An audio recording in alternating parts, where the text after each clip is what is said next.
નાના મોટા કદાચ હોઈ શકો, તમે ભલે ઉંમરમાં મોટા રહ્યા, પણ તમારાથી પણ ઉંમરમાં નાનો હોય માણસ, છતાં પણ એક જ્ઞાની હોય, વંદનીય હોય, કોઈ સત્પુરુષ હોય, કોઈ મહાપુરુષ હોય, તો એને વંદન કરવામાં તમને જરાય પાપ નથી. બે હાથ જોડી અને ભગવાન કૃષ્ણ પ્રાર્થના કરે, નમસ્યે પુરુષમ ત્વાદ્યમીશ્વરમ પ્રકૃતે પરમ અલક્ષમ સર્વભૂતાનાં અંતર્બહિરવસ્થિતમ.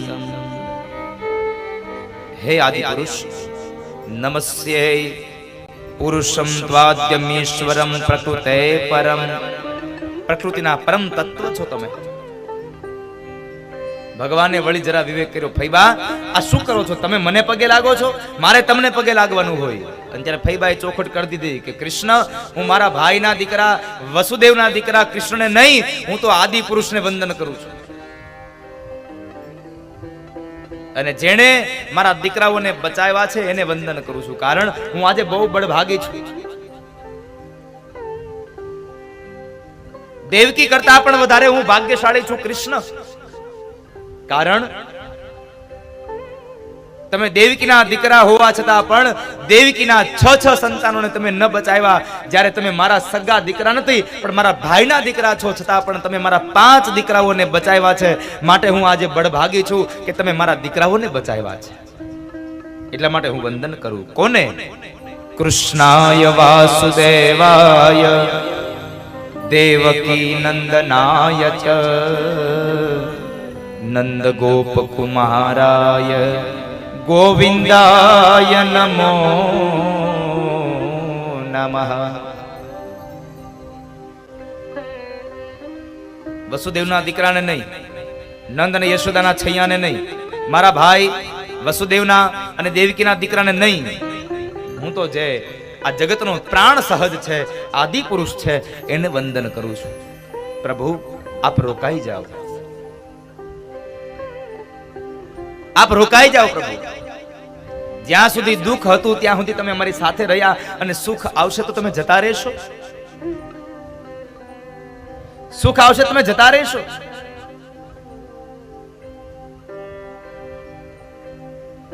અને પ્રભુ જો સુખ આવતું હોય, તમે જતા રહેતા હોય, સુખ આવતું હોય ને, તો તમે જતા હોય એવું સુખ અમારે જિંદગીમાં નથી જોઈતું.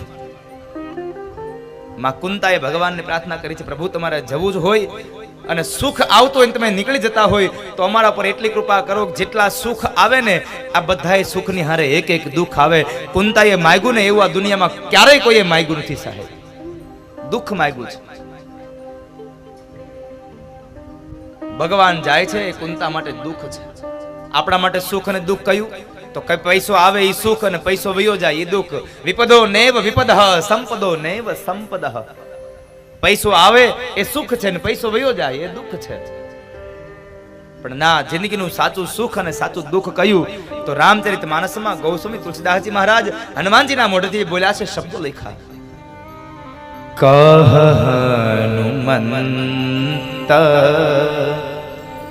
વિપત્તિ પ્રભુ સોઈ જબતવ સુમીરન ભજન હોઈ.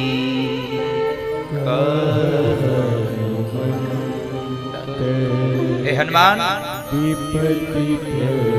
આ જિંદગીમાં દુઃખ કયું અને સુખ કયું?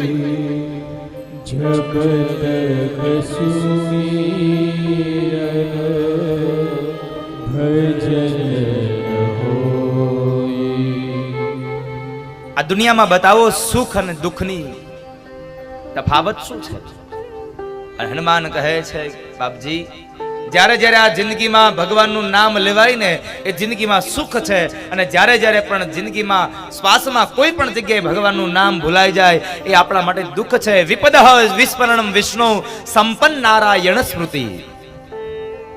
વિપદ, ભગવાન વિષ્ણુનું નામ ભૂલાઈ જાય એ તમારા માટે વિપદા છે, દુઃખ છે. અને જ્યારે જ્યારે ભગવાનનું નામ તમે સ્મરણ કરો ને એ તમારા જીવનનું અતિશય એવું સુખ છે સાહેબ.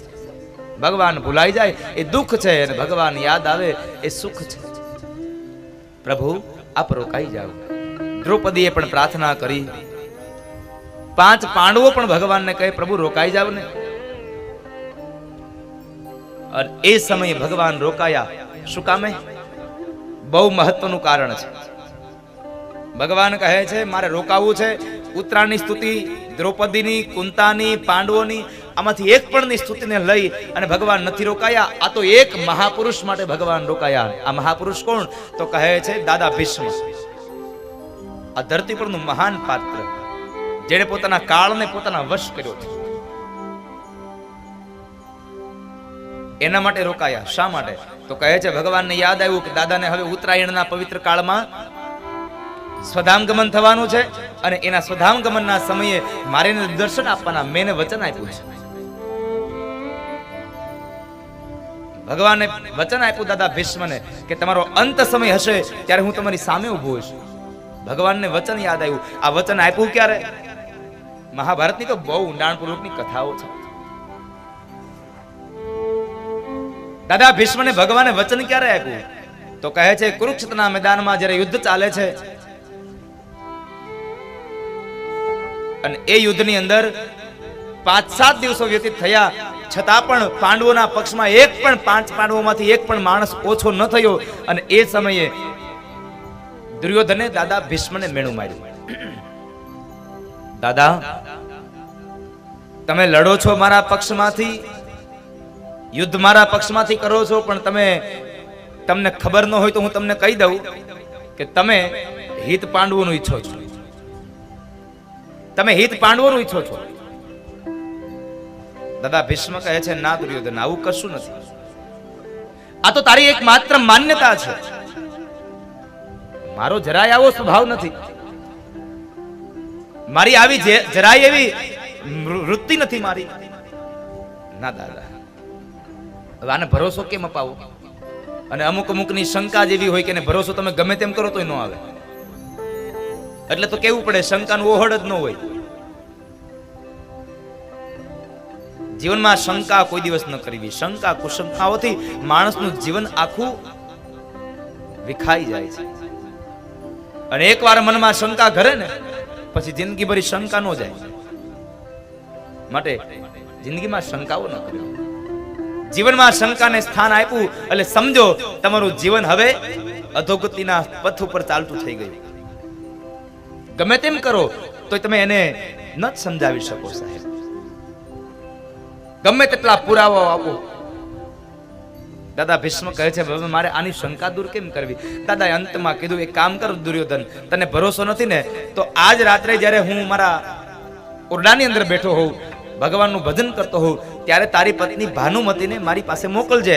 હું એને અખંડ સૌભાગ્યવતી ભવના આશીર્વાદ આપી દઉં અને પછી કાલ તારા પક્ષમાંથી યુદ્ધ કરું તો તને ભરોસો આવશે? હા દાદા, તો મને ભરોસો આવે. તમે જો ભાનુમતીને અખંડ સૌભાગ્યવતીના આશીર્વાદ આપી દો એટલે પછી મને ભરોસો આવે. કઈ વાંધો નહીં. સાંજનો યુદ્ધ વિરામ થયું. દાદા પોતાના છાવણીમાં ગયા. રાત્રિના સમયે દાદા છાવણીમાં બેઠા બેઠા આંખો બંધ કરી અને ભીષ્મ ભગવાન કૃષ્ણનું ધ્યાન ધરે છે. કૃષ્ણનું જ્યારે ધ્યાન ધરે છે અને એ સમયે માથા ઉપર ફાળિયું બાંધ્યું, કાળી કામળી ઓઢી, એક હાથમાં ફાનસ લીધું, એક હાથમાં લાકડી લીધી અને નોકરના રૂપની અંદર ભગવાન કૃષ્ણ દ્રૌપદી પાસે આવ્યા.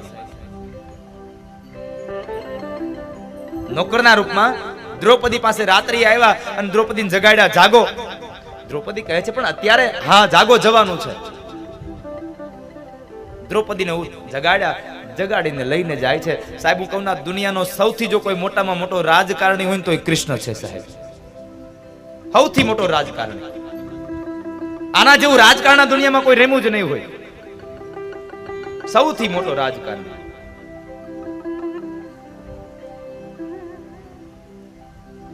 મેં સવારે કહ્યું હતું ને કે સાયન્સ વાળા લોકો ભગવદ ગીતાનો પાઠ કરે. અરે સાયન્સ વાળાની ક્યાં કરો છો? આ રાજકારણીઓ ગીતાજી વાંચે છે, એને એમાંથી ઘણું મળે છે. એક એક વાતને, આ દુનિયાની એક એક વાતને ભગવાન કૃષ્ણે ગીતાજીમાં લખી છે. આ દુનિયાનો એક પણ એવો પ્રશ્ન નહીં હોય કે જેનો જવાબ ભગવદ ગીતા ન આપી શકે. અદ્ભુત ચરિત્રો છે, અદ્ભુત લીખું છે ભગવાન.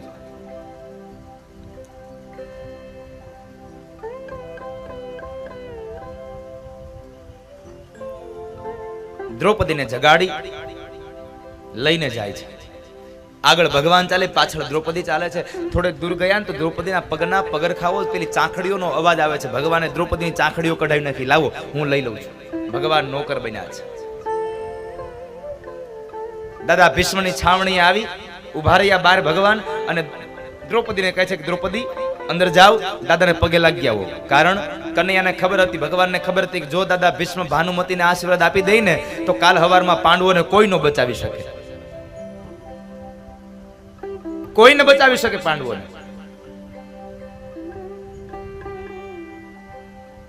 દ્રૌપદી અંદર ગયા. દાદા ભીષ્મ આંખો બંધ કરીને બેઠા છે, પણ કોઈ સ્ત્રી આવી, આવો અણસાર આવ્યો એટલે એને મનમાં એમ હતું કે મેં દુર્યોધનને કીધું છે એટલે ભાનુમતી આવ્યા છે. દ્રૌપદીએ જઈને ખોળો પાથરો, પગે લાગ્યા, અને પગે લાગતાની હારે દાદા બોલ્યા અખંડ સૌભાગ્યવતી ભવ. આ શબ્દ સાંભળ્યો અને એ જ સમયે દ્રૌપદી બોલ્યા કે દાદા આવતીકાલ સવારનો સૂરજ ઉગે અને કદાચ 5 પાંડવોની સામે હવે અર્જુન તમારી સામે લડે ને તો મને અર્જુનના પ્રાણની સંકટની કોઈ હવે અપેક્ષાઓ જ નથી. કારણ હવે અર્જુનનો કોઈ વાળ વાકો ન કરી શકે. મારા બાપાના આશીર્વાદ મારા માથા ઉપર છે. હવે કાળ પણ પાંડવોનું કઈશું ન બગાડી શકે. દ્રૌપદીના શબ્દ સાંભળ્યા, દાદા ભીષ્મને અવાજ સંભળાયો, અને એ જ સમયે આંખ ખોલી અને દ્રૌપદીને જ્યાં જોવે તો દાદાની આંખો ફાટી ગઈ. દ્રૌપદી તું અહીંયા, તું અહીંયા આવી અત્યારે? હા દાદા હું આવી. દાદા ભીષ્મ સમજી ગયા આ દ્રૌપદી અહીંયા આવી છે, પણ આ બુદ્ધિ એની નથી, આમાં કોઈક રમત બીજું કોઈક રમે છે, આમાં ચાલ કોઈક બીજાની છે. આમાં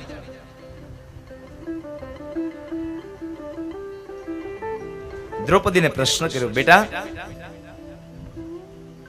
તું અહીંયા કોની સાથે આવી છો? દાદા હું તો મારા નોકર હારે આવી છું, દ્વારપાળ હારે આવી છું. એમ? ક્યાં છે તારો દ્વારપાળ? એ બહાર ઉભો. દાદા ભીષ્મ કહે છે દ્વારપાળ હારે આવી છો, નોકર હારે આવી છો? તો આજ મને કનૈયાનું ધ્યાન ધરવા બેઠો તો વારંવાર એની મૂર્તિ મને નોકર જેવી કેમ દેખાવા લાગી? મને તારા નોકર પાસે લઈ જતી. દાદાને લઈને નોકર પાસે જાય છે, બહાર આવે છે. ભગવાન જોઈ ગયા દાદા આવે છે. ભગવાન જરા નીચે જોઈ ગયા, દાદા ક્યાંક હમણાં જો આ બધી બાજી ઉઘાડી ન કરી નાખી. ભગવાન તો એક હાથમાં આમ ફાનસ પકડીને ઉભા છે, એક હાથમાં લાકડી પકડી છે, કાળી કામળી ઓઢી છે. નીચે જોઈ ગયા, પણ દાદાથી રેવાયું નહીં ને. એટલે દાદા નજીક આવ્યા, ભગવાનના ચહેરા સામું જોવે છે. જરા ચહેરો ધૂંધળો દેખાયો એટલે દાદા ભીષ્મએ ભગવાનના હાથમાંથી ફાનસ લઈ અને ભગવાનના મોઢા પાસે લઈ ગયા. અંજા જોવે છે એટલે ચહેરો જરાક આમ દેખાતો ઓળખીતો આવ્યો. એટલે દાદા ભીષ્મએ દ્રૌપદીને કીધું કે બેટા મેં આ માણસને ક્યાંક જોયો હોય એવું મને લાગે છે. ભગવાન વધારે નીચે જોઈ ગયા, હમણાં ક્યાંક આ બધું ચતું થઈ જશે. પણ દાદા ભીષ્મથી ન રહેવાયું એટલે માથા ઉપરની કામળી ઉતારી અને માથે બાંધેલું જે ફાળિયું હતું, જ્યાં ફાળિયું છોડે છે એ જ સમયે ભગવાનના જુલ્ફો રહેરાયા. અને જ્યાં ભગવાનના નજર સામે આમ નજર કરે, મુખારવિંદ સામે, ઓહો આ તો કૃષ્ણ છે. દાદા ભીષ્મએ 2 હાથ જોડી અને ભગવાનના ચરણારવિંદમાં બેસી અને પ્રાર્થના કરી છે, પ્રભુ આ તમે મને છેતરી ગયા છો. મારા તપ અને જપની મારી પ્રાર્થનાનું મને આ પરિણામ મળ્યું, મારી સાથે છેતરપિંડી. ભગવાન બોલ્યા છે દાદા તમારી પ્રાર્થનાનું જરાય તમને ખરાબ ફળ નહીં મળે. તમારી પ્રાર્થનાથી તો હું ખૂબ પ્રસન્ન થયો છું. મેં તમારી હારે કોઈ કપટ નથી કર્યું. આ ધર્મના યુદ્ધમાં મારે જે કરવું જોઈએ ને એ જ મેં કર્યું છે. આ કોઈ રાજગાદી માટે યુદ્ધ નહોતું, આ તો ધર્મનું યુદ્ધ હતું. કૌરવો અને પાંડવો તો ધર્મ માટે લડતા હતા, ધર્મનું યુદ્ધ હતું. અને હંમેશા વિજય ધર્મનો જ થાય છે, સત્યનો જ થાય છે. અને સત્યના પક્ષમાં ઈશ્વર હોય છે સાહેબ.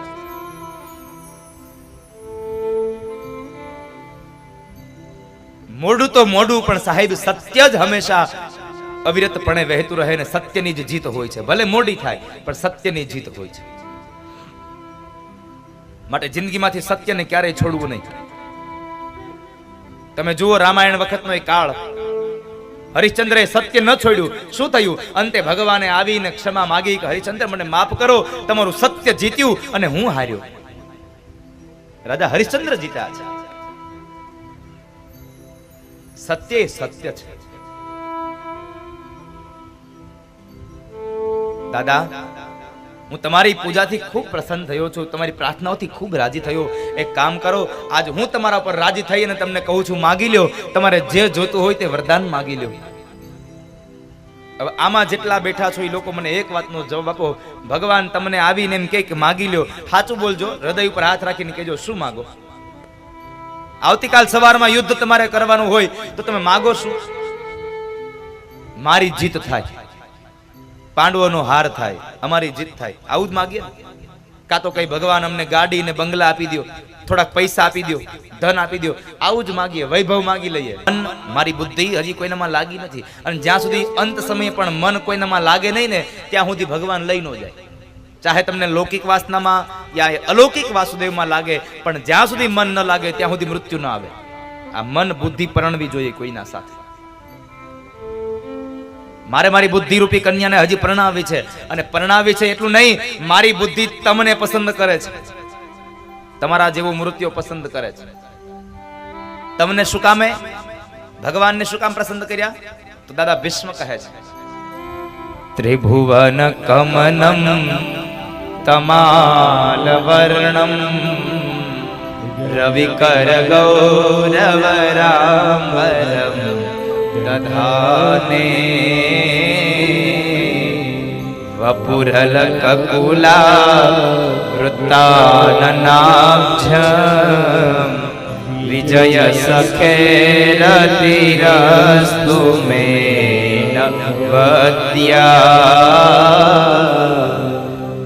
ત્રિભુવન કમનમ તમાલ વર્ણમ. આ ત્રણેય ભુવનમાં સુંદર છો તમે.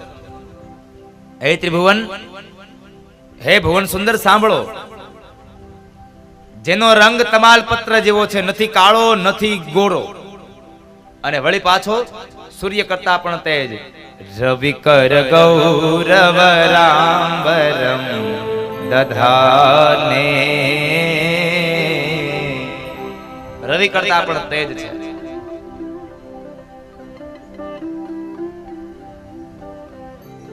જેના સખા પાર્થને વિજય અપાવવા માટે જે સક્ષમ છે. પાર્થના સખા મારું મન તમારામાં વળગે છે, મારી બુદ્ધિ તમારામાં લાગે છે. મારું મન તમારામાં શું કામ લાગે છે? જો આપણે એક તો વાત આ લૌકિક જગતની વાત કહું તો અત્યારની દીકરીઓને શું હોય? સારો મૃત્યુ હોય, સારા કપડાં પહેરતો હોય, સારા સારા ફેશન કરતો હોય, રૂપાળો હોય, આવું મૃત્યુ ગમે. ભગવાને એ જ કર્યું છે. ત્રિભુવન કમનમ, પીળા પિતાંબર પહેર્યા, જરકસી જામા પહેર્યા છે, માથામાં મોર મુગટ શોભે છે, એકદમ રૂપાળો છે. બીજી વાત, અત્યારની દીકરીઓને જે મૃત્યુ ગમે છે એ આજકાલનું નથી. પહેલેથી દાદા ભીષ્મએ કહ્યું, પ્રભુ મને શું કામ તમે ગમો છો, મારી બુદ્ધિને શું કામ ગમો છો? એનું મૂળ એક કારણ છે કે તમે કહ્યાગ્રા પતિ છો, એટલા માટે. અને આ કળિયુગની બધી દીકરીઓની એક જ ઈચ્છા હોય, મને મારો પતિ મળે. કેવો? તો કહે છે હું જેમ કહું એમ કરે એવો, મારો કહ્યાગ્રો પતિ મળે. દાદા ભીષ્મએ કહ્યું, પ્રભુ મારી મતિરૂપી કન્યા માટે તમે એટલા માટે ગમો છો, તમે કહ્યાગ્રા છો.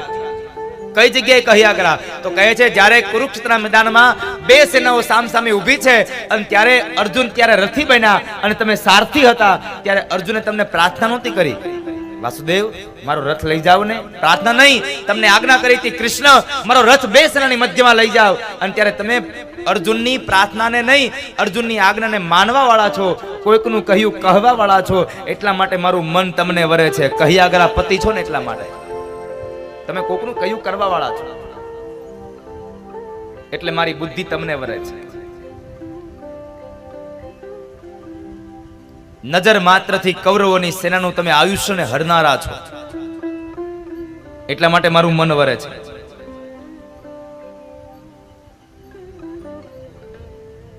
બીજી વાત, જ્યારે અર્જુને બે સેનાની મધ્યમાં આવીને જ્યારે પોતાના વડીલોને જોયા છે ત્યારે એમણે પોતાના હથિયાર નીચે મૂકી દીધા હતા. હું નહીં લડું. જે માણસ લડવાની ના પાડે છે એ માણસને તમે ફરી પાછો લડવા માટે ઊભો કરનારા છો, કોઈકને તમે બળ દેનારા છો. માટે મારું મન તમારામાં વરે છે. માય કાંગલાઓની હારે મારું મન ન વરે.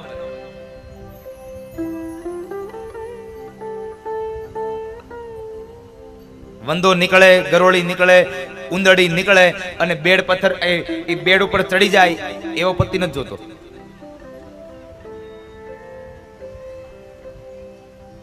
પતિ જોઈએ છે જે સારો હોય, જેનામાં બળ હોય, બુદ્ધિ હોય. અમુકમાં તો એટલું બળ હોય ને, એ બેડરૂમમાં બરાબર આટા મારતો હોય, જો ગરોળી કે ઉંદરડી નીકળે આમ એટલે ઈ ઠેકડો મારી સીધો બેડ ઉપર ચડી જાય.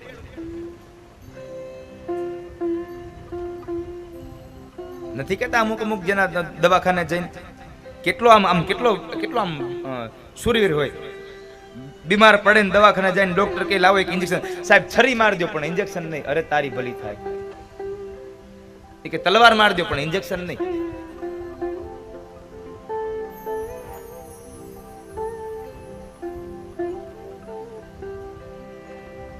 ઇન્જેક્શન પણ તમે તો સુરવીર છો, માટે મારી બુદ્ધિ તમારામાં લાગે છે. અને અંતમાં એક વાત બહુ સરસ કરી છે કે હે નારાયણ, હે કૃષ્ણ, મારું મન એટલા માટે તમારામાં લાગે છે કે તમે તમારા ભક્તોની પ્રતિજ્ઞાને તોડવા માટે, પ્રતિજ્ઞા રાખવા માટે ભક્તોની લાજ રાખનારા છો. એટલા માટે થઈ અને મારું મન તમને વરે છે. કુરુક્ષેત્રમાં 2 માણસે પ્રતિજ્ઞા કરી હતી. એક ભગવાન કૃષ્ણએ કે કુરુક્ષેત્રના મેદાનમાં હું યુદ્ધમાં હથિયાર હાથમાં નહીં લઉં. અને સામે દાદા ભીષ્મે એક પ્રતિજ્ઞા કરી હતી કે જો હું વાસુદેવના હાથની અંદર હથિયાર ધારણ ન કરાવું ને, અને તો હું જ્યારે મરું ને ત્યારે મરતો મરતો હું ઊંધો પડું.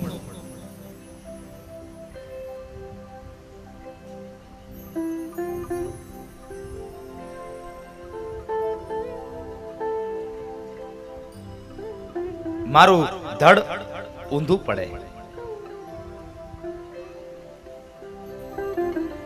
वासुदेव कर चक्र नव धरे तो मैं तुझको मुख ना दिखाऊं, लाजत है मेरी गंगा मैया, मैं शांतनु सुत ना कहाऊं. आ प्रतिज्ञा करी थी दादा भीष्म कि वासुदेव जो हाथમાં હથિયાર ધારણ ન કરે તો હું મારું મોઢું ન બતાવું.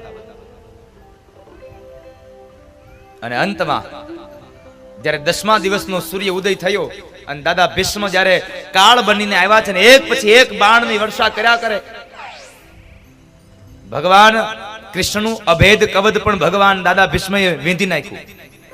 એટલું નહીં, અર્જુન પણ ઘવાયો. અને જ્યારે થયું ભગવાનને થયું કે હવે આ દાદો ભીષ્મ અર્જુનને મારી નાખશે, અને એ જ સમયે ભગવાન રથમાંથી કૂદી પડ્યા અને બાજુમાં જે રથ તૂટેલો હતો એનું એક પૈડું કાઢી અને દાદા ભીષ્મની સામે દોડ્યા છે. અને દાદા ભીષ્મની જ્યાં નજીક આવે છે, દાદા ભીષ્મએ હથિયાર નીચે મૂકી દીધા અને કહ્યું, બસ કૃષ્ણ, આજ હું જીતી ગયો, તમે હારી ગયા, કારણ તમારી પ્રતિજ્ઞા તૂટી ગઈ. ભગવાન કહે છે, દાદા આને હથિયાર નો કહેવાય, આ તો રથનું પૈડું છે. અને ભગવાનની સામે ભીષ્મ બોલ્યા, ભગવાન સાંભળી લ્યો, યુદ્ધના મેદાનમાં કોઈને મારવા માટે હાથમાં લીધેલો નાનો પથ્થર પણ શસ્ત્ર ગણાય છે, એ પણ હથિયાર ગણાય છે. એટલે તમે હારી ગયા છો. અને એ સમયે દાદા ભીષ્મની વાત સાંભળી અને ભગવાન શું બોલ્યા, ડારી ચક્ર હરી હસી પડ્યો, ઉત્તર દિયો બ્રજરાજ, તોડી પ્રતિજ્ઞા મોરી में તોરી પ્રતિજ્ઞા કાજ. એ ભીષ્મ, તમારી પ્રતિજ્ઞા ન તૂટે ને એટલા માટે મેં મારી પ્રતિજ્ઞા તોડી નાખી છે. અને એટલે ભીષ્મ કહે છે, પ્રભુ તમે તમારા ભક્તોની લાજ રાખવા વાળા છો, એટલે મારું મન તમારામાં વરે છે. અને અંત સમયે ભગવાનની ચતુર્ભુજ નારાયણના દર્શન થયા. અને એ દર્શન થયાને લઈ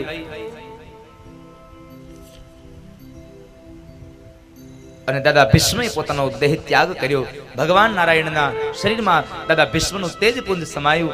દાદા ભીષ્મને અંત સમય આપી, ગતિ આપી. ભગવાન હવે પોતે દ્વારિકા જવાની તૈયારી કરે, દ્વારિકા જવા માટે નીકળ્યા છે. એ સમયે અત્યાર સુધી ભગવાન સારથી બનતા હતા, અર્જુન રથી બનતા હતા, પણ આજે સમય આવ્યો એટલે અર્જુન રથી બન્યા અને સ્વયં ભગવાન કૃષ્ણ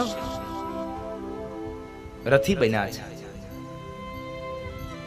જીવનમાં યોગ્ય સમય આ જીવનનો રથ છે સાહેબ. અર્જુને જુઓ ભગવાનને સારથી બનાવ્યા, શું થયું? યોગ્ય દિશામાં ને યોગ્ય જગ્યાએ જઈને રથ ઉભો રહ્યો.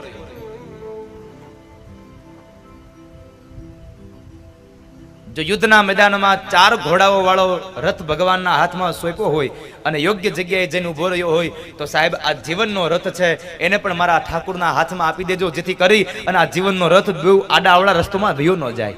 ભગવાન એને યોગ્ય જગ્યાએ લઈ અને ઉભો રાખશે. અંતર વ્યતીત થયો ને આ બાજુ વિદુરજી મહારાજ તીર્થયાત્રામાંથી આવે છે. તીર્થયાત્રામાંથી જ્યાં આવે તો એ સમયે વિદુરજી મહારાજની આગતા સ્વાગતા થઈ. વિદુરજી જુએ છે તો કૌરવ પક્ષની હાનિ થઈ છે અને અંતમાં પાંડવોને રાજ મળ્યું. કૌરવો હણાયા છે, ધૃતરાષ્ટ્ર અને ગાંધારી હજી બેઠા છે. એટલે વિદુરજી મહારાજને થયું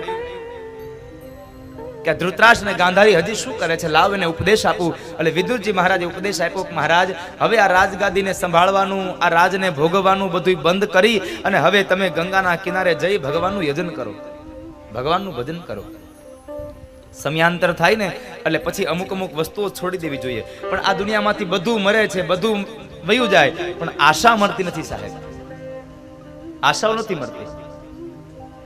આદ્ય શંકરાચાર્ય મહારાજે પણ કહ્યું છે કે જો જંગલમાં જઈ આ ઘરનો ત્યાગ કરે, જંગલમાં વયા જાય અને જંગલમાં જઈ કંદમૂળો ખાય અને જીવન પસાર કરે, આખી જિંદગી ભગવાનનું નામ લીધા કરે, જો કંદમૂળ ખાય અને જંગલમાં રહેનારા માણસને, એ મહાપુરુષોને જો આશા ન છૂટતી હોય તો આ સમાજમાં રહી પાણીપુરી પીઝા ખાય એને ક્યાંથી છૂટી જાય? પાણીપુરી પીઝા વાળા ન છૂટે.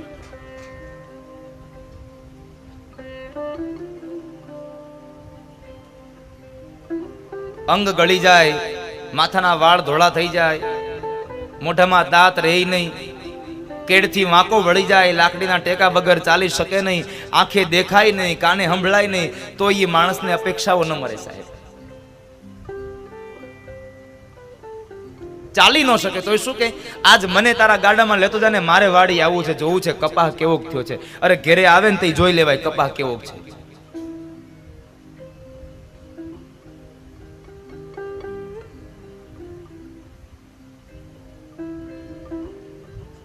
વિદુરજી મહારાજે ધૃતરાષ્ટ્ર અને ગાંધારીને ઉપદેશ આપ્યો કે બસ હવે તમે જતા રહો. પણ આ સમાજમાં મેં કહ્યું એમ બધું મરે છે સાહેબ, પણ એક આશા નથી મળતી. એટલે કબીર મહારાજને લખવું પડ્યું, મન મરે માયા મરે મર મર જાત શરીર, આશા તૃષ્ણા નવ મરે કહે ગયે દાસ કબીર. મન મરે માયા મરે મર મર જાત શરીર, આશા તૃષ્ણા નવ મરે કહે ગયે દાસ કબીર. અને આ દુનિયામાં બધું મરે પણ આશા ન મરે. એ જી મારી મમતા મરે નહીં, એનું મારે શું કરવું? મમતા ન મરે, એનું શું કરવું? પણ અંતમાં કહેવાય છે વિદુરજીના ઉપદેશને લઈ ધૃતરાષ્ટ્ર ને ગાંધારી નીકળી પડ્યા. ત્યારબાદ 6 મહિનાનો સમય વ્યતીત થયો. ભગવાન સ્વધામગમન થયા. અર્જુન ફરી પાછા જ્યારે દ્વારિકાથી પાછા આવે છે ને આ બાજુ ધર્મરાજ યુધિષ્ઠિરને ચિંતા થાય છે કે અર્જુન કેમ ના આવ્યો. પણ એ સમય બરાબર અર્જુનનો પ્રવેશ થાય. અર્જુનની આંખમાંથી અશ્રુના બુંદ પડે છે, અશ્રુના બિંદ પડે છે. આ દ્રશ્યને જોઈ અને ધર્મરાજ યુધિષ્ઠિરે પ્રશ્ન કર્યો, અર્જુન શું થયું? શા માટે રડે છે? કુળની લાજ જાય એવું કામ થયું? કોઈ સ્ત્રીની તું રક્ષા ન કરી શક્યો? કોઈ ભૂખ્યાને ભોજન ન કરાવી શક્યો? એક પણ વાતનો જવાબ અર્જુન નથી આપતા, મૌન રહ્યા. પણ એક પ્રશ્ન અંતમાં ધર્મરાજે કર્યો કે જેના વગર તારું જીવન નકામું છે એ કૃષ્ણ વિહોણો બનીને આવ્યો એટલા માટે તને દુઃખ થયું એટલે રડે છે તું? ચોધાર અસુરે રડી પડી અને અંતે અર્જુન એટલું બોલ્યા છે કે મોટા ભાઈ, હા, જેના વગર મારું જીવન નહીં, આ દુનિયાના તમામ જીવાત્માનું જીવન અધૂરું છે, નકામું છે, એ કૃષ્ણ વિહોણો બન્યો. હું એકલો નહીં, આ દુનિયા આખી કૃષ્ણ વિહોણી બની છે. કારણ ભગવાન કૃષ્ણ હવે આ ધરતી પર નથી રહ્યા, સ્વધામગમન થયા છે. કૃષ્ણ સ્વધામગમન થયાના શબ્દો સાંભળ્યા, અતિશય દુઃખ લાગ્યું. મોટા ભાઈ, હું એનો એ જ અર્જુન, મારા હાથમાં એનું એ જ ગાંડીવ, એના એ જ તીર કામઠા. પણ આજ મારો સમય બદલાઈ ગયો, કારણ હું કૃષ્ણ વિહોણો બન્યો. મારો સમય બદલાયો અને સમયના બદલાવાને લઈ અને હું એના એ જ અર્જુને કુરુક્ષેત્રના મેદાનના યુદ્ધને જીતું હતું. પણ આજ હું કૃષ્ણ વિહોણો બન્યો ને, તો જંગલના સામાન્ય કાબાઓને હું ન જીતી શક્યો. કાબાઓ, લૂંટારાઓ મને લૂંટી ગયા, કારણ મારો સમય બદલાઈ ગયો. આ દુનિયામાં એક વાત મારી યાદ રાખજો, હે વડીલો, માતાઓ, આ દુનિયામાં ક્યારેય કોઈ માણસ મહાન નથી હોતો, માણસનો સમય મહાન હોય છે. માટે જ્યારે તમારો સમય આવે ને, ત્યારે તમે કંઈક કામ કરી લેજો, બાકી સમય ક્યારે થપાટ મારી દેશે એનો કોઈ ભરોસો નથી. તમારો સમય આવે ત્યારે બધાયનું ધ્યાન રાખજો. મારી એક પ્રાર્થના છે, તમારો સમય આવે ત્યારે કોઈને ધ્યાનમાં રાખતા નહીં. આપણી તો એક જ વૃત્તિ હોય, સમય આવે એટલે આપણે ધ્યાનમાં જ હોય. અમારો વારો આવવા દો, ધ્યાનમાં જ છો તમે. કોઈને ધ્યાનમાં ન રાખશો, બધાયનું ધ્યાન રાખજો, કારણ કે અહીંયા તો સમય બળવાન છે. સમય સમય બલવાન હૈ, નહીં પુરુષ બલવાન. કાબે અર્જુન લૂંટ્યો, વહી ધનુષ વહી બાણ. સૌનું ધ્યાન રાખજો.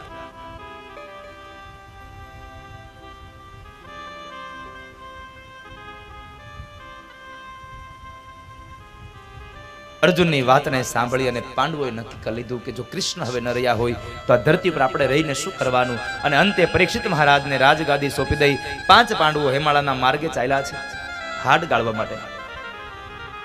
હેમાળાના માર્ગે ચાલી નીકળ્યા છે. હેમાળાના માર્ગે ગયા છે અને આ બાજુ પરીક્ષિત મહારાજ એક વખતના સમયે દાદા વખતનો એક મુગટ પહેરી અને જંગલમાં જાય છે. જંગલમાં એક દ્રશ્ય જોયું, કાળો અને કદાવર પુરુષ ગાય અને બળદને માર મારે છે. જ્યારે ગાય અને બળદને માર મારે એ સમયે પરીક્ષિત મહારાજના મનમાં આવીને ઉભું રહ્યું કે મારા રાજ્યમાં મને પૂછ્યા વગર આ દંડ દેનારો માણસ કોણ છે, હું એને દંડ આપીશ. એટલે પરીક્ષિત મહારાજને દંડ દેવા માટે જ્યાં એકદમ દોડતા આવે છે, દોડતા આવ્યા અને જ્યારે દંડ દેવા જાય છે તે કાળો પુરુષ પરીક્ષિતના શરણે આવ્યો છે. 2 હાથ જોડી અને પરીક્ષિતને પ્રાર્થના કરે છે, મહારાજ, હું આપના શરણે આવ્યો અને આપ ક્ષત્રિયોનો ધર્મ છે કે શરણે આવેલાને શરણાગતિ આપવી. શરણાગતિ આપવી તમારો ધર્મ છે, માટે મને શરણાગતિ આપો. તું કોણ છે? રાજાએ પ્રશ્ન કર્યો અને એ સમયે કાળો પુરુષ કહે છે, મહારાજ, સતયુગ, ત્રેતાયુગ અને દ્વાપર યુગ સંપન્ન થયા, હવે મારો વારો આવ્યો. મારું નામ કલી છે, હું કળિયુગ છું. મને રહેવા માટે સ્થાન આપો, મને રહેવા માટેના સ્થાન આપો.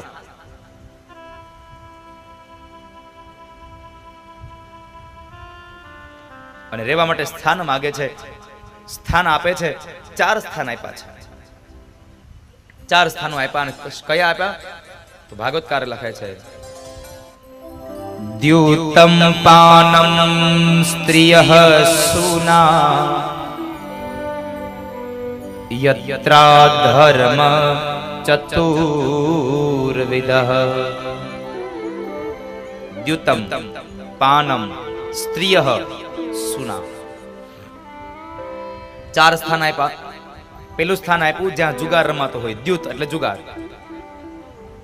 દ્યુતમ પાનમ, પાન એટલે મદિરા પાન, જ્યાં મદિરા પીવાતો હોય ત્યાં કળિયુગ તારો વાસ થાય. ત્રીજી વાત બતાવી, જ્યાં સ્ત્રીઓના શરીર વહેંચાય છે એ સ્થાન આપ્યું. અને ચોથું સ્થાન આપ્યું જ્યાં કતલખાનું હોય એ સ્થાન. કતલખાનામાં તારો વાસ થાય. આ 4 જગ્યાએ સ્થાન આપ્યા. અને એ સમય ફરી પાછો કળિયુગ રાજા પરીક્ષિતને કહે, પુનશ્ચ યાચમાનાય જાત રૂપ મદાત પ્રભુ. મહારાજ, તમે 4 સ્થાન આપ્યા, તમારી વાત સાચી છે, પણ મારો સમય છે અને મારા સમયમાં આ 4 જગ્યાએ જ મારો પરિવાર હમાઈ જાય એવું નહીં થાય. એટલે એકાદું સ્થાન હજી વધારે આપો અને હવે સારું સ્થાન આપજો. પુનશ્ચ યાચમાનાય, હું ફરીવાર તમારી પાસે માગી રહ્યો છું, મને એક સ્થાન હારું આપો. અને એ સમયે પરીક્ષિત બોલ્યા છે કે જા કળિયુગ, જે જગ્યાએ અનિતિનું અનાજ લેવાતું હોય, અનિતિનું ધન સમાયેલું હોય, અનિતિનું સોનું હોય, એમાં તારો વાસ થાય. આ શબ્દને સાંભળી અને કલી ઊભો થયો, અને ઊભા થયાની સાથે જ પરીક્ષિતના મસ્તકમાં બેસી ગયો. કારણ પરીક્ષિતના માથામાં જે મુગટ હતો ને, એ મુગટ અનિતિનો હતો, જરાસંઘનો હતો. ભીમસેને જરાસંઘનો વધ કર્યો, જરાસંઘનો મુગટ લીધો, પણ જરાસંઘે જેટલી સંપદા ભેગી કરી હતી બધી અનિતિની હતી. એટલે અનિતિમાં કળિયુગ રહે છે, અને કળિયુગ જ્યાં હોય ને ત્યાં કોઈ દી હારા કામ ન હોય, જીવન ભ્રષ્ટ કરી નાખે છે. માટે ભગવાનને કેવું, ભગવાન ભલે થોડું આપો પણ નીતિનું આપજો. કારણ જ્યારે અનિતિનું તમારા ઘરમાં આવશે ને, એટલે અનિતિનું જ્યારે જાહે ને, ત્યારે તમારું નીતિનું હોતે હારે લઈને જાહે. માટે ભગવાનને પ્રાર્થના કરવી કે અમારા જીવનમાં નીતિનું ધન આવે, અનિતિનું ન આવે. પણ અત્યારે તો એક જ ઈચ્છા, એક જ હામ લાગી છે, રાતોરાત પૈસાવાળા થવાનું. ભલે સામ દામ દંડ ભેદ જે કરવું પડે તે, હગા ભાઈને મારી નાખવું પડે તો મારી નાખો, પણ રાતોરાત પૈસાવાળા થઈ જાવ. પૈસાવાળા થવાની હામ લાગી છે, ચસ્કો ચડ્યો છે. રાતોરાત પૈસાવાળા ન થવાય ને તો કાંઈ નહીં, ભગવાનને એટલી પ્રાર્થના કરજો અમે માણસ બનીએ. કારણ કે અત્યારે માણા થતો બંધ થઈ ગયો, અને એટલા માટે તો આપણે કેવું પડે છે, એલા ભાઈ માણા થા નહીં. આપણે કોઈ દી ઢોરને કીધું ઢોર થા, માણસને એકને જ કેવું પડે માણા થા. કારણ ભગવાને શરીર માણસનું આપ્યું, પણ વિચારો અને આપણું વર્તન પશુ જેવા આપ્યા છે.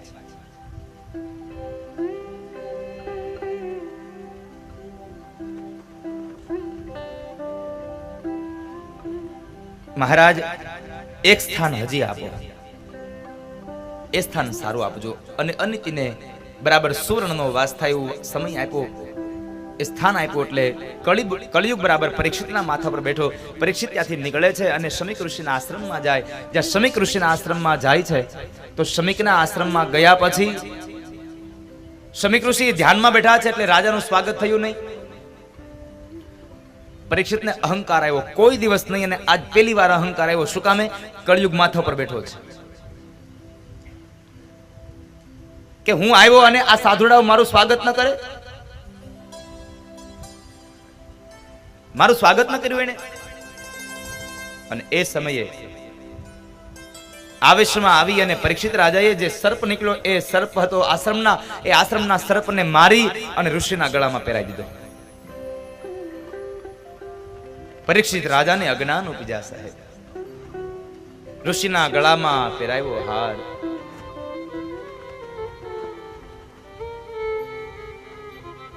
પરીક્ષિત રાજાને અજ્ઞાન થયું, અને જ્યારે માણસ અજ્ઞાનમાં ઘેરાઈ જાય ને, ત્યારે ન કરવાના કર્મો કરે છે.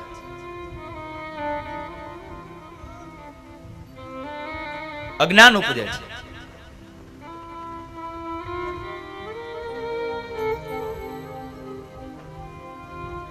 એ અજ્ઞાનને લઈ અને મરેલો સર્પ ઋષિના ગળામાં પહેરાવ્યો, અને ઋષિના ગળામાં સર્પ પહેરાવીને માણસ નીકળી ગયો. પણ આ બાજુ ઋષિના પુત્ર શમીકના પુત્ર શુંગીને ખબર પડી કે મારા પિતાશ્રીના, મારા ગુરુદેવના ગળામાં કોઈ કે મરેલો સાપ પહેરાવ્યો છે. અને એ સમયે શમીક ઋષિના પુત્ર શુંગીએ પાણીની અંજલી ભરી પોતાના તપોબળને લઈ અને ભગવાન સૂર્યનારાયણને સાક્ષી રાખીને કહે છે કે જેણે મારા પિતાશ્રીના ગળામાં હાર પહેરાવવાને બદલે મરેલો સર્પ પહેરાવ્યો છે, એને આજથી 7મે દિવસે તક્ષક નાગ દંશ દઈ અને મૃત્યુ થાજો.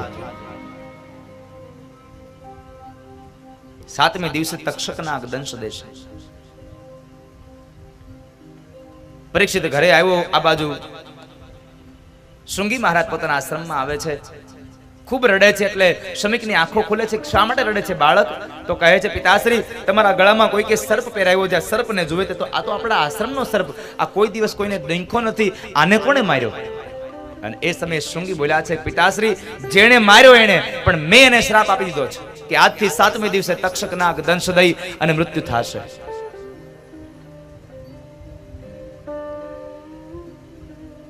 પરીક્ષિત મહારાજે રાજમહેલમાં આવી અને મુગટ ઉતાર્યો.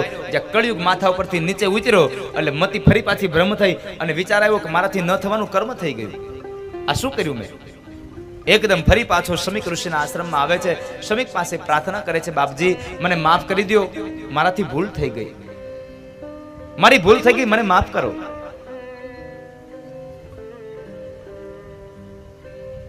અત્યંત એવી પ્રાર્થના કરે છે ત્યારે શમીક બોલ્યા છે, રાજા તું માફી માગે છે, વાત બરાબર છે, પણ તને શાપ મળ્યો છે. 7મે દિવસે તક્ષક નાગ દંશ દેશે આવો શાપ મળ્યો. અને પરીક્ષિત રાજાએ શાપનો સ્વીકાર કર્યો. મેં ભૂલ કરી છે તો આનું પરિણામ મારે ભોગવવું રહ્યું, એમાં કોઈ સંશય નથી, મારે ભોગવવું જ રહ્યું.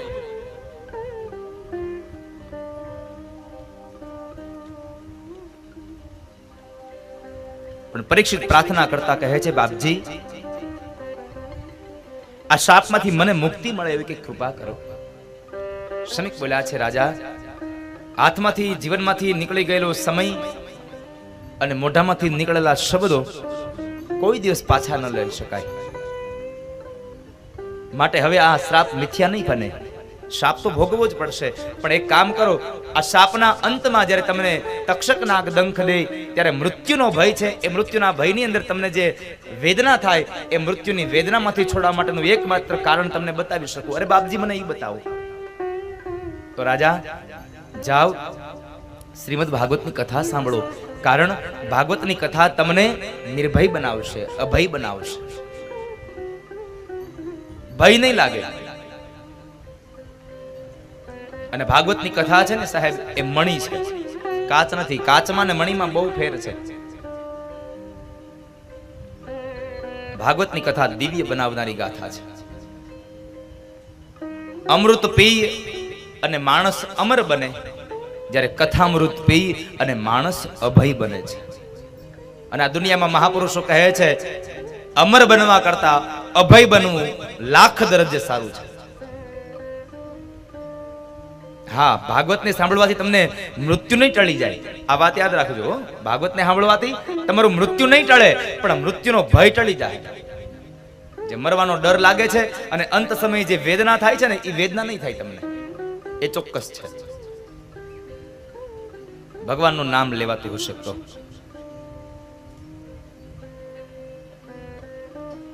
રાજા જાઓ અને ભાગવતની કથા સાંભળો. પરીક્ષિત રાજા ઘરે આવ્યા છે. પોતાની રાજગાદી પોતાના ઉત્તરાધિકારી એવા જન્મેજય આદિ રાજાઓને દીકરાઓને સોંપી દઈ અને પોતે ઘરનો ત્યાગ કરી અને પોતે ગંગાના કિનારે જઈ અને બેઠા છે. આ ત્યાગ કરવો ને એ બહુ અઘરી વાત છે. ત્યાગવું ને એ બહુ અઘરું છે. માણસ બધું કરી શકે પણ ત્યાગી ન શકે કઈ. હા, અમુક એમ કે મેં આ મૂકી દીધું છે, હવે હું આ નથી ખાતો, પણ એવું ન હોય. છોડ્યા પછી જે માણસ એ વસ્તુને યાદ ન કરે ને એને છોડ્યું કહેવાય. પણ આપણે ત્યાગ કરી પણ કોઈ દી ભૂલીએ નહીં, ગામને કહેતા ફરીએ મેં આમ કરું છું, હું આમ કરું છું, એ ત્યાગ નથી સાહેબ. તમે ભૂલી જાઓ છો ને એ ત્યાગ છે. ત્યાગ કરવો તો ત્યાગેલી વસ્તુને ભૂલી જાવી. ત્યાગનો મહિમા હોય સાહેબ. જિંદગીમાં જો ત્યાગ કરવાની ઈચ્છા થાય તો એવું ત્યાગ કરવું કે કોઈ દિવસ એને યાદ પણ ન કરવું, ભૂલી જવું. એવો પ્રસંગ છે, બહુ સત્ય ઘટના છે.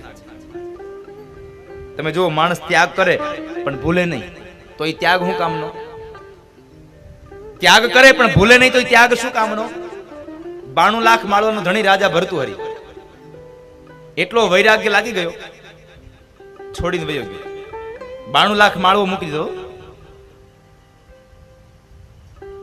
આપણે અંત સમયે 92 લાખ માળવો તો ન મૂકી શકીએ, આપણું ઘર ન મૂકીએ ગઈ એનો વાંધો નથી, પણ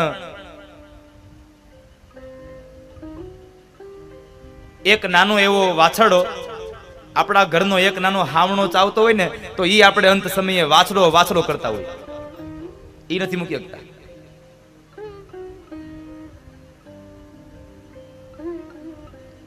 આ તો ત્યાગની વાત છે. 92 લાખ માળવાનો ધણી રાજા ભર્તૃહરિ 92 લાખ માળવો મૂકી, સંપદા મૂકી અને એને વૈરાગ્ય લાગી ગયો. સ્મશાનમાં જઈને રહે છે, સ્મશાનમાં રહે છે. જ્યારે સ્મશાનમાં રહે છે ત્યાં પણ એક નિયમ છે કે જ્યારે ગામની અંદર કોઈ માણસનું મૃત્યુ થાય અને જ્યારે ડાઘુ આવે શબને બાળવે, શબને બાળીને વયા જાય, ત્યારે શબને બાળવા આવે ને ત્યારે હારે ખીચડીનું પાત્ર લાવે, એક પાત્રમાં ખીચડી લાવે, એક પાણીનું પાત્ર લાવે, આ મૂકીને જાય. એટલે રાજા ભરતુરીને નિયમ કે જ્યારે કોઈ માણસનું મૃત્યુ થાય અને જે ખીચડી આવે ને એ ખીચડી ખાવાની, એ પાણી પીવાનું, બાકી જ્યાં સુધી કોઈ બીજું મૃત્યુ ન થાય ત્યાં સુધી ભૂખ્યાને તરસા રહેવાનું, ભગવાનનું જપ કરવાનું. આવો ત્યાગી માણસ સ્મશાનમાં રહે. એક વખતના સમયે સાંજના સમયે ભગવાન શિવ અને ભવાની નીકળ્યા, એટલે ભવાનીની નજર બરાબર રાજા ભરતુરી ઉપર ગઈ, એટલે ભવાનીએ કીધું, પ્રભુ જુઓ તો ખરા દુનિયાનો કેટલો મોટો ત્યાગી માણસ છે.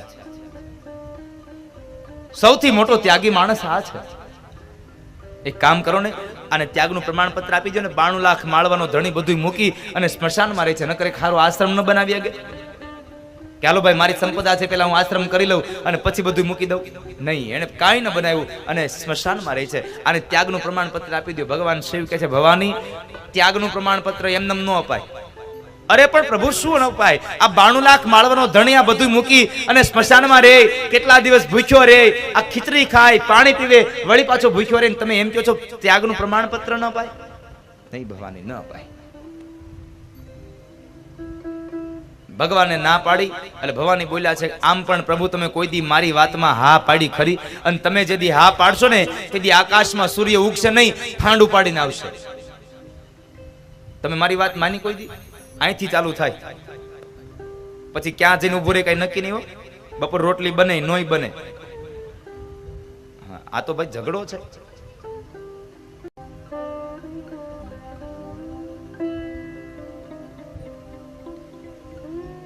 ભગવાનને પ્રાર્થના કરી, ભગવાન ઉદરમાં ગયા. એ સમયે માં કુંતા પણ ભગવાનને જતા જોઈ અને માં કુંતા ભગવાનને પ્રાર્થના કરે, બે હાથ જોડી અને ભગવાનને હાથ જોડીને પ્રાર્થના કરી છે. ભાગવતકારે બહુ સુંદર પ્રાર્થના લખાવી છે.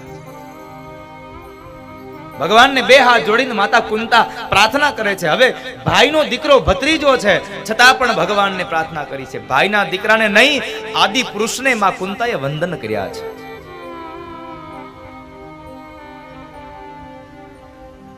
અને આ દુનિયામાં ઉંમરમાં નાના મોટા કદાચ હોઈ શકો, તમે ભલે ઉંમરમાં મોટા રહ્યા, પણ તમારાથી પણ ઉંમરમાં નાનો હોય માણસ છતાં પણ એક જ્ઞાની હોય, વંદનીય હોય, કોઈ સત્પુરુષ હોય, કોઈ મહાપુરુષ હોય, તો એને વંદન કરવામાં તમને જરાય પાપ નથી. બે હાથ જોડી અને ભગવાન કૃષ્ણ પ્રાર્થના કરે, નમસ્યે પુરુષમ ત્વાદ્યમીશ્વરમ પ્રકૃતે પરમ અલક્ષમ સર્વભૂતાનાં અંતર્બહિરવસ્થિતમ. હે આદિ પુરુષ, નમસ્યે પુરુષમ ત્વાદ્યમીશ્વરમ પ્રકૃતે પરમ. પ્રકૃતિના પરમ તત્વ છો તમે. ભગવાને વળી જરા વિવેક કર્યો, ફૈબા આ શું કરો છો તમે? મને પગે લાગો છો? મારે તમને પગે લાગવાનું હોય. અને ત્યારે ફૈબાએ ચોખટ કરી દીધી કે કૃષ્ણ, હું મારા ભાઈના દીકરા વસુદેવના દીકરા કૃષ્ણને નહીં, હું તો આદિ પુરુષને વંદન કરું છું. અને જેણે મારા દીકરાઓને બચાવ્યા છે એને વંદન કરું છું, કારણ હું આજે બહુ બળભાગી છું. દેવકી કરતા પણ વધારે હું ભાગ્યશાળી છું કૃષ્ણ. કારણ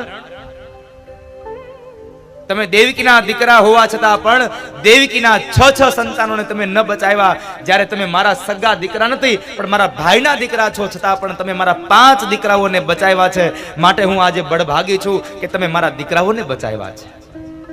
એટલા માટે હું વંદન કરું. કોને? કૃષ્ણાય વાસુદેવાય દેવકી નંદનાય ચ નંદ ગોપ કુમારાય ગોવિંદાય નમો નમઃ. વસુદેવના દીકરાને નહીં, નંદ અને યશોદાના છૈયાને નહીં, મારા ભાઈ વસુદેવના અને દેવકીના દીકરાને નહીં, હું તો જે આ જગતનો પ્રાણ સહજ છે, આદિ પુરુષ છે, એને વંદન કરું છું. પ્રભુ આપ રોકાઈ જાઓ. આપ રોકાઈ જાઓ પ્રભુ. જ્યાં સુધી દુઃખ હતું ત્યાં સુધી તમે અમારી સાથે રહ્યા, અને સુખ આવશે તો તમે જતા રહેશો. સુખ આવશે તમે જતા રહેશો.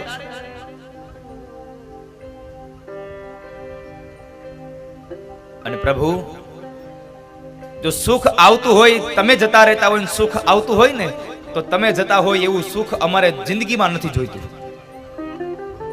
માં કુંતાએ ભગવાનને પ્રાર્થના કરી છે, પ્રભુ તમારે જવું જ હોય અને સુખ આવતું હોય, તમે નીકળી જતા હોય, તો અમારા પર એટલી કૃપા કરો કે જેટલા સુખ આવે ને, આ બધાય સુખની હારે એક એક દુઃખ આવે.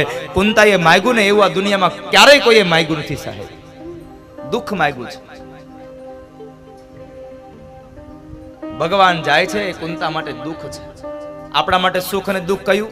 તો કઈ પૈસો આવે એ સુખ અને પૈસો વયો જાય એ દુઃખ. વિપદો નેવ વિપદઃ સંપદો નેવ સંપદઃ. પૈસો આવે એ સુખ છે ને પૈસો વયો જાય એ દુઃખ છે. પણ ના, જિંદગીનું સાચું સુખ અને સાચું દુઃખ કયું? તો રામચરિત માનસમાં ગૌસ્વામી તુલસીદાસજી મહારાજ હનુમાનજીના મોઢેથી બોલ્યા છે શબ્દો લખ્યા. કહ હનુમંત વિપત્તિ પ્રભુ સોઈ, જબતવ સુમીરન ભજન હોઈ.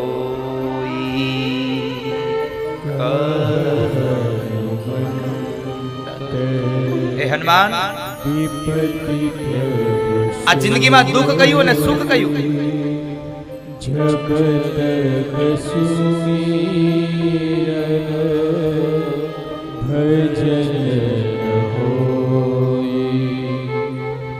આ દુનિયામાં બતાવો સુખ અને દુઃખની તફાવત શું છે?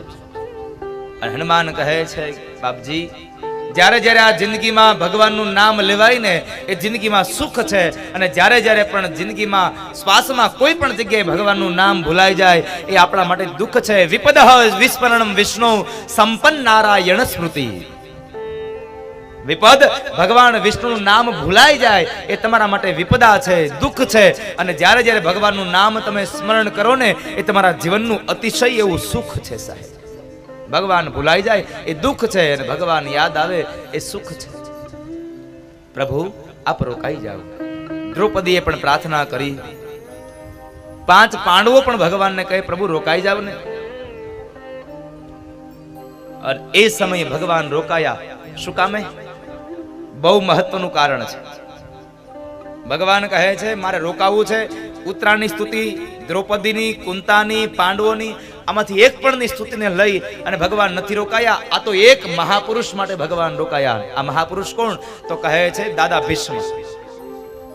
આ ધરતી પરનું મહાન પાત્ર, જેણે પોતાના કાળને પોતાના વશ કર્યો છે. એના માટે રોકાયા. શા માટે? તો કહે છે ભગવાનને યાદ આવ્યું કે દાદાને હવે ઉત્તરાયણના પવિત્ર કાળમાં સ્વધામગમન થવાનું છે, અને એના સ્વધામગમનના સમયે મારે દર્શન આપવાના મેં વચન આપ્યું છે. ભગવાને વચન આપ્યું દાદા ભીષ્મને કે તમારો અંત સમય હશે ત્યારે હું તમારી સામે ઊભો હોઈશ. ભગવાનને વચન યાદ આવ્યું. આ વચન આપ્યું ક્યારે? મહાભારતની તો બહુ ઊંડાણપૂર્વકની કથાઓ છે. દાદા ભીષ્મને ભગવાને વચન ક્યારે આપ્યું? તો કહે છે કુરુક્ષેત્રના મેદાનમાં જ્યારે યુદ્ધ ચાલે છે, અને એ યુદ્ધની અંદર 5-7 દિવસો વ્યતીત થયા, છતાં પણ પાંડવોના પક્ષમાં એક પણ 5 પાંડવોમાંથી એક પણ માણસ ઓછો ન થયો. અને એ સમયે દુર્યોધને દાદા ભીષ્મને મેણું માર્યું. દાદા, તમે લડો છો મારા પક્ષમાંથી, યુદ્ધ મારા પક્ષમાંથી કરો છો, પણ તમને ખબર ન હોય તો હું તમને કહી દઉં કે તમે હિત પાંડવોનું ઈચ્છો છો. તમે હિત પાંડવોનું ઈચ્છો છો. દાદા ભીષ્મ કહે છે ના દુર્યોધન, આવું કશું નથી. આ તો તારી એક માત્ર માન્યતા છે. મારો જરાય આવો સ્વભાવ નથી. મારી આવી જરાય એવી વૃત્તિ નથી મારી. ના દાદા, હવે આને ભરોસો કેમ અપાવો? અને અમુકની શંકા જેવી હોય કે ભરોસો તમે ગમે તેમ કરો તોય ન આવે. એટલે તો કેવું પડે, શંકાનું ઓહડ જ ન હોય. જીવનમાં શંકા કોઈ દિવસ ન કરવી. શંકા કુશંકાઓથી માણસનું જીવન આખું વિખાઈ જાય છે. અને એકવાર મનમાં શંકા ઘરે ને પછી જિંદગી ભરી શંકા ન જાય. માટે જિંદગીમાં શંકાઓ ન કરવી. જીવનમાં શંકાને સ્થાન આપ્યું એટલે સમજો તમારું જીવન હવે અધોગતિના પથ ઉપર ચાલતું થઈ ગયું. ગમે તેમ કરો તો તમે એને ન સમજાવી શકો સાહેબ. ગમે તેટલા પુરાવા આપો. દાદા ભીષ્મ કહે છે મારે આની શંકા દૂર કેમ કરવી? દાદાએ અંતમાં કીધું એક કામ કર દુર્યોધન, તને ભરોસો નથી ને તો આજ રાત્રે જ્યારે હું મારા ઓરડાની અંદર બેઠો હોઉં, ભગવાનનું ભજન કરતો હોઉં, ત્યારે તારી પત્ની ભાનુમતીને મારી પાસે મોકલજે. હું એને અખંડ સૌભાગ્યવતી ભવના આશીર્વાદ આપી દઉં અને પછી કાલ તારા પક્ષમાંથી યુદ્ધ કરું તો તને ભરોસો આવશે? હા દાદા, તો મને ભરોસો આવે. તમે જો ભાનુમતીને અખંડ સૌભાગ્યવતીના આશીર્વાદ આપી દો એટલે પછી મને ભરોસો આવે. કઈ વાંધો નહીં. સાંજનું યુદ્ધ વિરામ થયું. દાદા પોતાના છાવણીમાં ગયા. રાત્રિના સમયે દાદા છાવણીમાં બેઠા બેઠા આંખો બંધ કરી અને ભીષ્મ ભગવાન કૃષ્ણનું ધ્યાન ધરે છે. કૃષ્ણનું જ્યારે ધ્યાન ધરે છે અને એ સમયે માથા ઉપર ફાળિયું બાંધ્યું, કાળી કામળી ઓઢી, એક હાથમાં ફાનસ લીધું, એક હાથમાં લાકડી લીધી અને નોકરના રૂપની અંદર ભગવાન કૃષ્ણ દ્રૌપદી પાસે આવ્યા. નોકરના રૂપમાં દ્રૌપદી પાસે રાત્રિ આવ્યા અને દ્રૌપદીને જગાડ્યા, જાગો. દ્રૌપદી કહે છે પણ અત્યારે? હા જાગો, જવાનું છે. દ્રૌપદીને જગાડ્યા, જગાડીને લઈને જાય છે. સાહેબ હું કહું ના, દુનિયાનો સૌથી જો કોઈ મોટામાં મોટો રાજકારણી હોય ને તો એ કૃષ્ણ છે સાહેબ. સૌથી મોટો રાજકારણી. આના જેવું રાજકારણ દુનિયામાં કોઈ રેમું જ નહીં હોય. સૌથી મોટો રાજકારણી.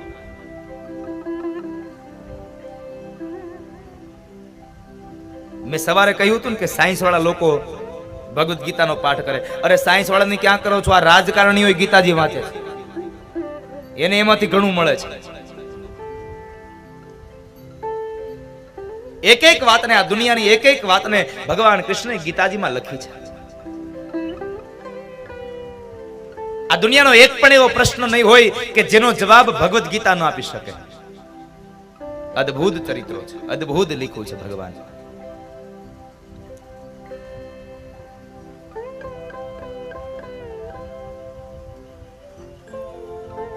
દ્રૌપદીને જગાડી લઈને જાય છે. આગળ ભગવાન ચાલે, પાછળ દ્રૌપદી ચાલે છે. થોડેક દૂર ગયા ને તો દ્રૌપદીના પગના પગરખાઓ પેલી ચાંખડીઓનો અવાજ આવે છે. ભગવાને દ્રૌપદીની ચાંખડીઓ કઢાવી નાખી. લાવો હું લઈ લઉં છું.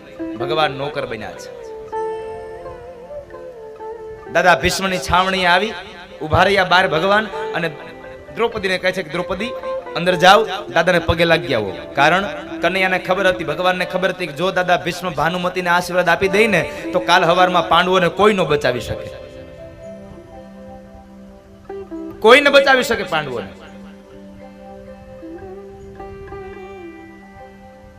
દ્રૌપદી અંદર ગયા. દાદા ભીષ્મ આંખો બંધ કરીને બેઠા છે પણ કોઈ સ્ત્રી આવી, આવો અણસાર આવ્યો એટલે એને મનમાં એમ હતું કે મેં દુર્યોધનને કીધું છે એટલે ભાનુમતી આવ્યા છે.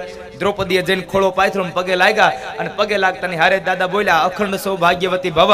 આ શબ્દ સાંભળ્યો અને એ જ સમયે દ્રૌપદી બોલ્યા કે દાદા આવતીકાલ સવારનો સૂરજ ઉગે અને કદાચ 5 પાંડવોની સામે હવે અર્જુન તમારી સામે લડે ને તો મને અર્જુનના પ્રાણની સંકટની કોઈ હવે અપેક્ષાઓ જ નથી. કારણ હવે અર્જુનનો કોઈ વાળ વાકો ન કરી શકે. મારા બાપાના આશીર્વાદ મારા માથા ઉપર છે. હવે કાળ પણ પાંડવોનું કઈશું ન બગાડી શકે.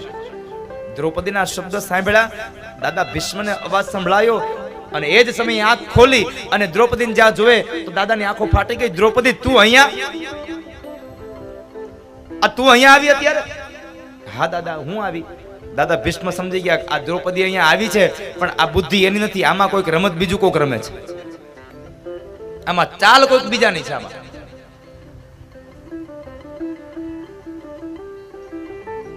દ્રૌપદીને પ્રશ્ન કર્યો, બેટા તું અહીંયા કોની સાથે આવી છે? દાદા હું તો મારા નોકર હારે આવી છું, દ્વારપાળ હારે આવી છું. એમ? ક્યાં છે તારું દ્વારપાળ? એ બહાર ઉભો. દાદા ભીષ્મ કહે છે દ્વારપાળ હારે આવી છો, નોકર હારે આવી છો? તો આજ મને કનૈયાનું ધ્યાન ધરવા બેઠો તો વારંવાર એની મૂર્તિ મને નોકર જેવી કેમ દેખાવા લાગી? મને તારા નોકર પાસે લઈ જતી. દાદાને લઈને નોકર પાસે જાય છે, બહાર આવે છે. ભગવાન જોઈ ગયા, દાદા આવે છે. ભગવાન જરા નીચે જોઈ ગયા, દાદા ક્યાંક હમણાં જો આ બધી બાજી ઉઘાડી ન કરી નાખી. ભગવાન તો એક હાથમાં આમ ફાનસ પકડીને ઉભા છે, એક હાથમાં લાકડી પકડી છે, કાળી કામળી ઓઢી છે. નીચે જોઈ ગયા, પણ દાદાથી રેવાયું નહીં ને. એટલે દાદા નજીક આવ્યા, ભગવાનના ચહેરા સામું જોવે છે. જરા ચહેરો ધૂંધળો દેખાયો એટલે દાદા ભીષ્મએ ભગવાનના હાથમાંથી ફાનસ લઈ અને ભગવાનના મોઢા પાસે લઈ ગયા. અંજા જોવે છે એટલે ચહેરો જરાક આમ દેખાતો ઓળખીતો આવ્યો. એટલે દાદા ભીષ્મએ દ્રૌપદીને કીધું કે બેટા, મેં આ માણસને ક્યાંક જોયો હોય એવું મને લાગે છે. ભગવાન વધારે નીચે જોઈ ગયા, હમણાં ક્યાંક આ બધું ચતું થઈ જશે. પણ દાદા ભીષ્મથી ન રહેવાયું એટલે માથા ઉપરની કામળી ઉતારી અને માથે બાંધેલું જે ફાળિયું હતું, જ્યાં ફાળિયું છોડે છે એ જ સમયે ભગવાનના જુલ્ફો રહેરાયા. અને જ્યાં ભગવાનના નજર સામે આમ નજર કરે, મુખારવિંદ સામે, ઓહો આ તો કૃષ્ણ છે. દાદા ભીષ્મએ બે હાથ જોડી અને ભગવાનના ચરણારવિંદમાં બેસી અને પ્રાર્થના કરી છે, પ્રભુ આ તમે મને છેતરી ગયા છો. મારા તપ અને જપની મારી પ્રાર્થનાનું મને આ પરિણામ મળ્યું, મારી સાથે છેતરપિંડી. ભગવાન બોલ્યા છે, દાદા તમારી પ્રાર્થનાનું જરાય તમને ખરાબ ફળ નહીં મળે. તમારી પ્રાર્થનાથી તો હું ખૂબ પ્રસન્ન થયો છું. મેં તમારી હારે કોઈ કપટ નથી કર્યું. આ ધર્મના યુદ્ધમાં મારે જે કરવું જોઈને એ જ મેં કર્યું છે. આ કોઈ રાજગાદી માટે યુદ્ધ નહોતું, આ તો ધર્મનું યુદ્ધ હતું. કૌરવો અને પાંડવો તો ધર્મ માટે લડતા હતા, ધર્મનું યુદ્ધ હતું. અને હંમેશા વિજય ધર્મનો જ થાય છે, સત્યનો જ થાય છે. અને સત્યના પક્ષમાં ઈશ્વર હોય છે. સાહેબ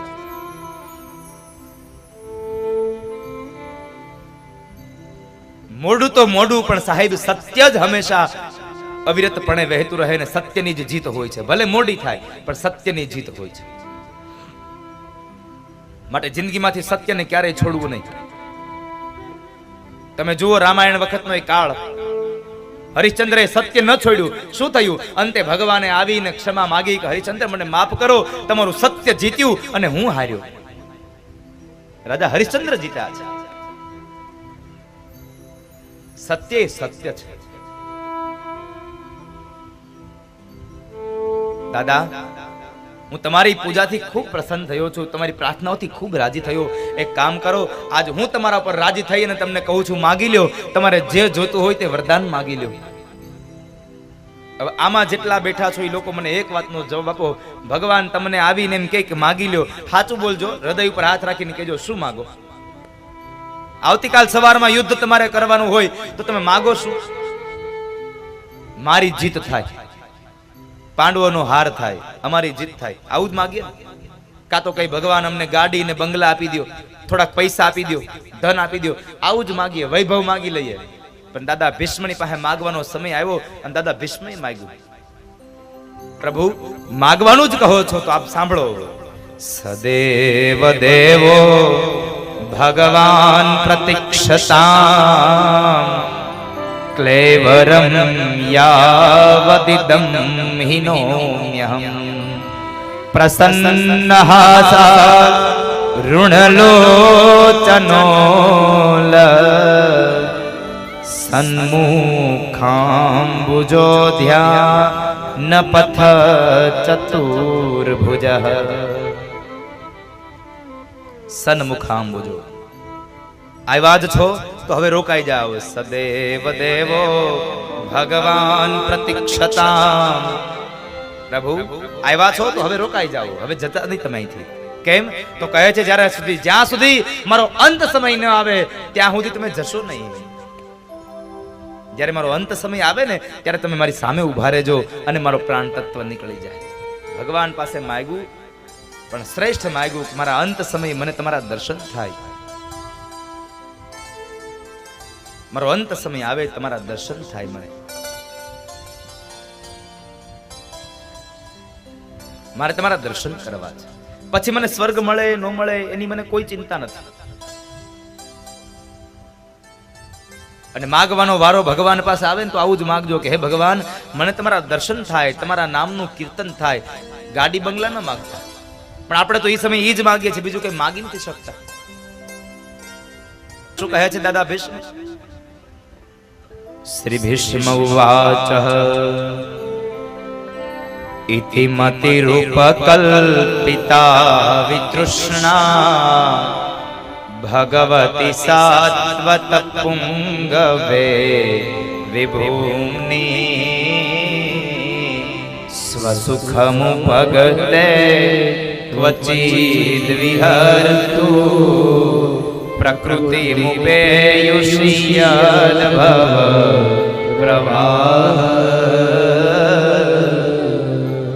દાદા ભીષ્મને પ્રાર્થના કરી. ભીષ્મએ ભગવાન કૃષ્ણ ઇતિ મતિ રૂપ કલ્પિતા વિતૃષ્ણા, હે ભગવાન, હજી મારી મતિ રૂપી કન્યા હજી કુંવારી છે, કોઈનામાં લાગી નથી, કોઈનામાં વરી નથી હજી.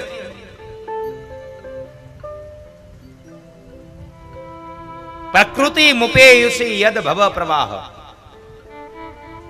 હે દાદા, હે ભગવાન, મારું મન, મારી બુદ્ધિ હજી કોઈનામાં લાગી નથી. અને જ્યાં સુધી અંત સમયે પણ મન કોઈનામાં લાગે નહીં ને, ત્યાં સુધી ભગવાન લઈ ન જાય. ચાહે તમને લૌકિક વાસનામાં યા અલૌકિક વાસુદેવમાં લાગે, પણ જ્યાં સુધી મન ન લાગે ત્યાં સુધી મૃત્યુ ન આવે. આ મન બુદ્ધિ પરણવી જોઈએ કોઈના સાથે.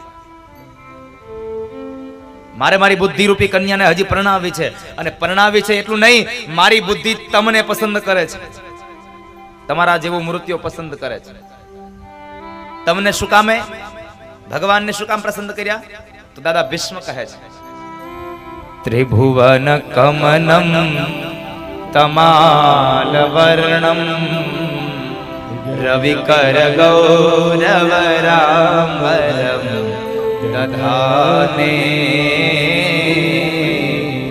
વપુરલ કકુલા વૃત્તાનનાભ્યમ વિજય સખેરતિરસ્તુ મે નવદ્યા. ત્રિભુવન કમનમ તમાલ વર્ણમ, આ ત્રણેય ભુવનમાં સુંદર છો તમે. હે ત્રિભુવન, હે ભુવન સુંદર, સાંભળો.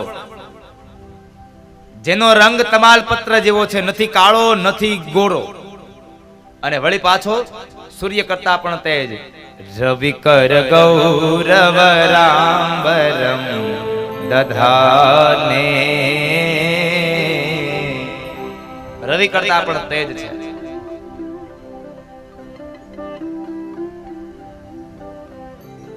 જેના સખા પાર્થને વિજય અપાવવા માટે જે સક્ષમ છે. પાર્થના સખા, મારું મન તમારામાં વળગે છે, મારી બુદ્ધિ તમારામાં લાગે છે. મારું મન તમારામાં શું કામ લાગે છે? જો આપણે એક તો વાત આ લૌકિક જગતની વાત કહું તો અત્યારની દીકરીઓને શું હોય, સારો મૃત્યુ હોય, સારા કપડાં પહેરતો હોય, સારા સારા ફેશન કરતો હોય, રૂપાળો હોય, આવું મૃત્યુ ગમે.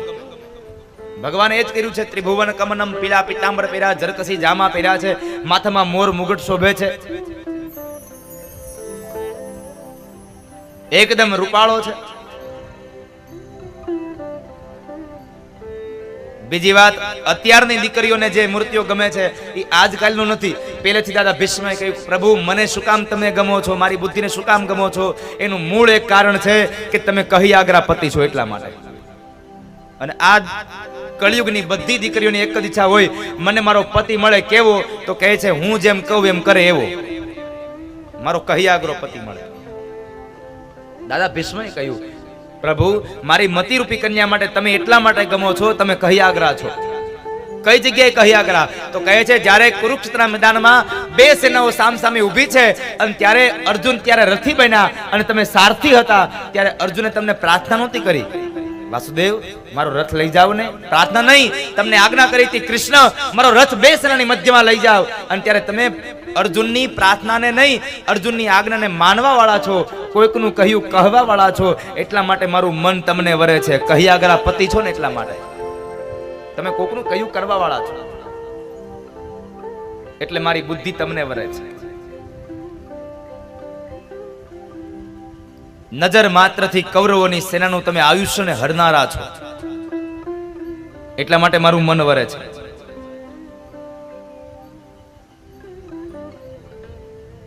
બીજી વાત, જ્યારે અર્જુને બે સેનાની મધ્યમાં આવીને જ્યારે પોતાના વડીલોને જોયા છે, ત્યારે એમણે પોતાના હથિયાર નીચે મૂકી દીધા હતા. હું નહીં લડું.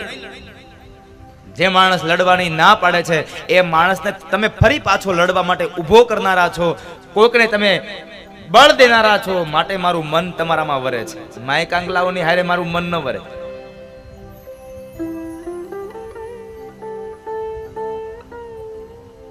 વંદો નીકળે, ગરોળી નીકળે, ઉંદરડી નીકળે અને બેડ પથ્થર એ બેડ ઉપર ચડી જાય એવો પતિ નથી જોતો.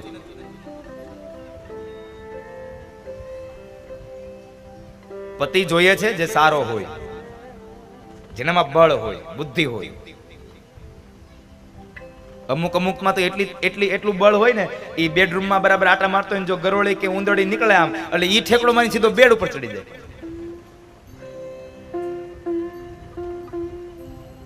નથી કેતા અમુક જેના દવાખાને જઈને કેટલો આમ શૂરવીર હોય, બીમાર પડે ને દવાખાને જઈને ડોક્ટર કે લાવો એક ઇન્જેક્શન. સાહેબ છરી માર દો પણ ઇન્જેક્શન નહીં. અરે તારી ભલી થાય. એ કે તલવાર માર દો પણ ઇન્જેક્શન નહીં.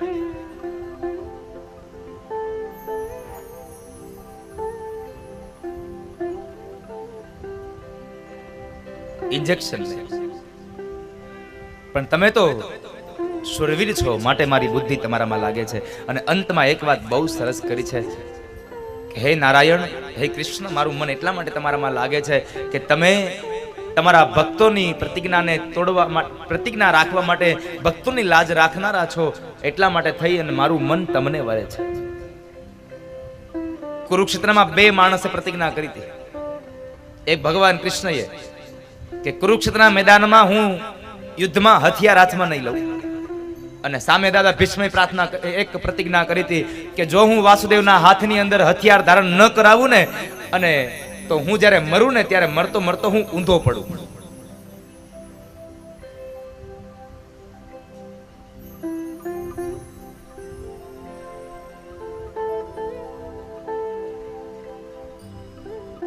મારું ધડ ઊંધું પડે.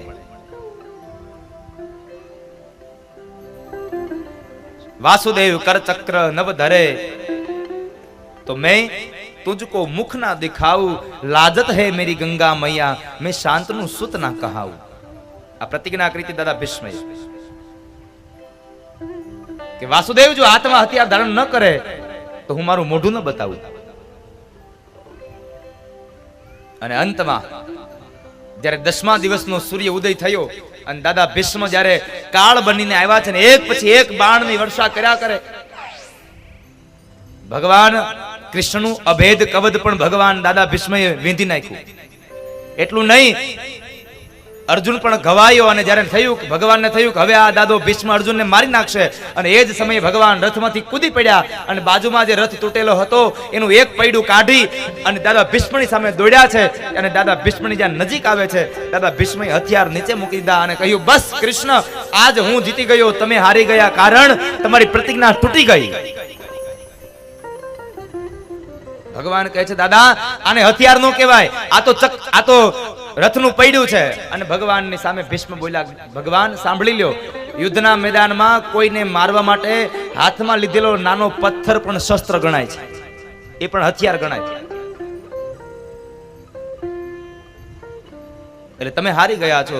અને એ સમયે દાદા ભીષ્મની વાત સાંભળી અને ભગવાન શું બોલ્યા, ડારી ચક્ર હરી હસી પડ્યો, ઉત્તર દિયો બ્રજરાજ, તોડી પ્રતિજ્ઞા મોરી में તોરી પ્રતિજ્ઞા કાજ.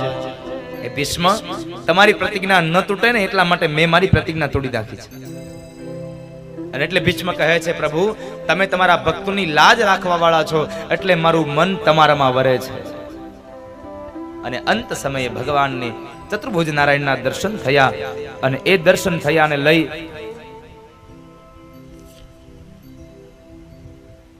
અને દાદા ભીષ્મએ પોતાનો દેહ ત્યાગ કર્યો. ભગવાન નારાયણના શરીરમાં દાદા ભીષ્મનું તેજપુંજ સમાયું. દાદા ભીષ્મને અંત સમય આપી, ગતિ આપી. ભગવાન હવે પોતે દ્વારિકા જવાની તૈયારી કરે, દ્વારિકા જવા માટે નીકળ્યા છે. એ સમયે અત્યાર સુધી ભગવાન સારથી બનતા હતા, અર્જુન રથી બનતા હતા, પણ આજે સમય આવ્યો એટલે અર્જુન રથી બન્યા અને સ્વયં ભગવાન કૃષ્ણ રથી બન્યા છે. જીવનમાં યોગ્ય સમય આ જીવનનો રથ છે સાહેબ. અર્જુને જુઓ ભગવાનને સારથી બનાવ્યા, શું થયું? યોગ્ય દિશામાં ને યોગ્ય જગ્યાએ જઈને રથ ઉભો રહ્યો.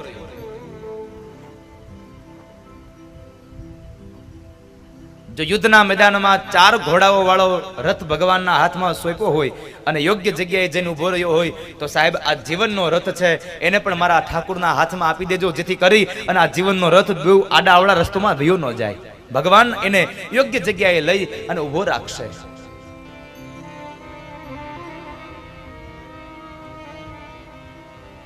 જીવનના રથની અંદર ભગવાન જ્ઞાન, ગીતા, ઉપદેશ છે, સારા સારા સંદેશાઓ આપશે અને આ જીવનને ધન્ય બનાવશે. એટલે કહેવું ગમે છે